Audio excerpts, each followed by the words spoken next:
Hello. Hello. Hi, is this John? Yeah. Good afternoon. How are you doing? Good. Yourself? I'm fine. My name is John Peter Beck, and I'm calling you from the Australia Gaming and Lottery Company, all right? All right. Did you receive any notification letter that we have sent you anytime last week informing you about you winning yourself a third place prize of $18,500,000 plus a brand new car? It said 2 brand new cars. Pardon? The notice said 2 brand new cars. Mm-hmm. You received a notification? Yeah. All right. How did you receive it? By a phone call or by the mail? The bird dropped it off. Pardon? The penguin dropped it off. What penguin? Oh, one of those that fly around.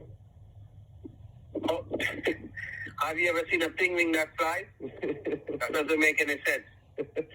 Well, it makes as much sense as me winning a lottery or something that I never signed up for. Well, a penguin can never fly. Well, I can't win something that I didn't sign up for.